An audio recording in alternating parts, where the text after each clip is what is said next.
Let me turn to a sensitive subject, but one that I want to explore a little bit with you, and that is pre-October 7th, the very real criticism that was directed at the ADL coming from within the Jewish community, where members of the Jewish community felt that the ADL had strayed from its mission and focus, protecting Jews, and focused on exclusively Jew hatred.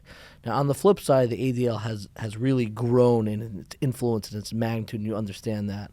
When you hear that criticism and you kind of look back, obviously nobody enjoys being criticized and having a finger pointing at them. Did you ever look at that criticism and reflect and say some of it was valid? So there's a lot to unpack there. So let's go back to the beginning. So ADL was founded in 1913 around the lynching of Leo Frank, which is a story I'm not going to recount because I'm sure your audience is familiar with it. But it was at a time when Jews in this country were weak and vulnerable, right? I mean, I think their future was very unclear. It was an age of Jewish insecurity. And the founders of this organization, not me, they wrote a mission statement that we still use today. It's on the wall you saw when you walked in, that our purpose is to, quote, stop the defamation of the Jewish people and secure justice and fair treatment to all. From the beginning. From the beginning. And so in the 1940s, I'm sure, although I wasn't alive, when ADL filed its first amicus brief in a case focused on restrictive housing covenants that affected blacks and Jews, I'm sure there were people who protested. This is not purely anti-Semitism, they probably said. This is blacks. Why are we getting involved in And this? then in 1953, ADL filed an amicus brief in Brown versus Board of Education. That was not a Jewish issue. And I know that people inside the circle said, why are we doing this? This isn't about us. And, ADL fought back against Joe McCarthy and the Red Scare in 1950. Because a lot of the people who he was targeting were Jewish. Whether or not they were communists, that's not my point. But I know people said, why is ADL doing this? These people are, quote unquote, communists and security threats. But ADL did. Later that same decade, ADL started pushing for immigration reform. They didn't do it in the 30s and the 40s. They did it in the 50s. So I'm just making the point of it that I think there has been a precedent in this organization that's been around for generations to fight for everyone. And again, that mission was written not when Jews were strong, but when Jews were weak. And still the founders of this organization invoked Hillel, if you will, and said, yeah, if I'm only for myself, who am I? But if I'm not for myself, who will be? But if I'm only for myself, what am I? So again, don't credit me or blame me. It goes back way before me. At the same time, I think it's also fair to say that I get criticism from people in our community and outside our community who might self-define as conservatives or being on the political right. Politically conservative, yeah. Yeah, politically conservative, sorry, not religiously. Who might say ADL is too focused on the left. I get that. And look, there's always room for us to do better, always. I will never be the first person to say we get it right all the time, because we don't. And yet, if you look at the upsurge of anti-Semitism that we've seen in recent years, and some of the most obvious, explicit examples of it, I referenced some of them before, working backwards, like Poway or like Pittsburgh or like Charlottesville. Those were originated from white supremacists or white nationalists. Now, to be clear, I don't think those people on the political right, those people are like way off the spectrum. I mean, they're lunatics. Nonetheless, those are real violent threats. At the same time, if you were to read, I don't know, The Nation or The Daily Beast or Mother Jones or listen to some other outlets, what might characterize as the political left, more progressive, you would learn, and these might not be in your particular newsfeed, that ADL often gets criticized for being too conservative. Sure. And there is a whole body of literature assailing me personally and this organization for being far too conservative, for being a Trump apologist. I get this. And being very strong on anti-Zionism.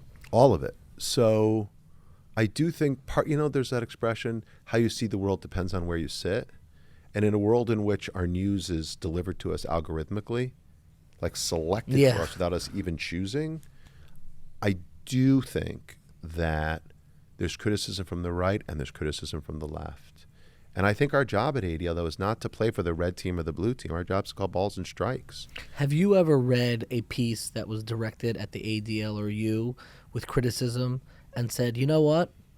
That's a good point. I should change course, meaning that you will change emphasis or change direction because of criticism that was directed at you. Well, it's hard for me to think of a specific thing like that, but I will tell you that I read a lot, and I read a lot of criticism, and I take it all very seriously. And we have definitely made mistakes, and I have apologized for some of them. And on the other hand, some things I'm accused of I think are wrong or politically minded, and for those things I won't. But I think, as I said before, we don't always get it right, that we're a learning organization, and I myself remain a work in progress. And I would say that we're really doing the best that we can. I'm curious on a personal level. You know, I don't quite have the profile that you have, but I know what it means to get criticism from all sides. I know I've experienced that myself, and I'm curious on a personal level. Are you the type? Do you have thick skin, or have you ever had your feelings hurt from a piece that was written? I mean, or you're not built that way? Not really. I don't really care. Like, I think I have thick skin. Yeah, like my job description. And by the way, the job description of every single person who works in this organization, from the receptionist to a director of one of our regional offices, to the people downstairs in IT, to the people doing in our payroll department, to the people in my marketing shop, guess what? We all have one job description. Protect the Jewish people. That's it. So now the person doing payroll, the person doing IT have a different way of going about that work, but we all have the same job description. So to these people out there who criticize me for this or for that, I really don't care. I'm focused on my job description every day. The only thing I would say is there have definitely been moments in time where people I respect have written things or said things. And in those instances, you know what I typically do? I pick up the phone. And I'll call them. I'll be like, hey, like if you felt this way, why didn't you just call me and tell me? Because I would say so much of our public life has become performative. Yeah. Right? We do what we do so people like our post or retweet it or whatever. Like, I think that's really not necessarily conducive to personal growth and not necessarily, useful in terms of like social cohesion. So I pick up the phone and call them because it's like, if you think we could do better, this is not the way to express that sentiment to me. Mm-hmm. In fact, when somebody is out there tweeting or posting or whatever, you kind of lose me because in that instance, I think you're not being necessarily... It feels performative sometimes. Very much so. Now, all that being said, what's interesting, which you didn't exactly ask me, but I'll share, is I have had a number of times, David, where people will call me and say, hey, not sure why you did that. And those are some of the healthiest conversations I have. And yeah, you can get, I think they're very humbling. When someone you respect reaches out and says, you know what, you might have approached this differently, let me explain. And I definitely have learned a lot probably more from those examples. Can you share an example where you felt humbled? Yeah, like I think that we responded incorrectly to the Brett Kavanaugh nomination of the Supreme Court. Explain why. I actually don't remember. So this is a situation where the Supreme Court had an opening. Was it Scalia? I think it was Scalia. Yeah. Antonin Scalia had passed away. And President Trump at the time had been very, shall we say, transparent, some might say Trumpian, saying these are the people he's going to nominate. And so our staff evaluated every single person and developed a position on every single person before he nominated them. And so then when he nominated said person, in this case it was Brett Kavanaugh, staff immediately came out with a statement.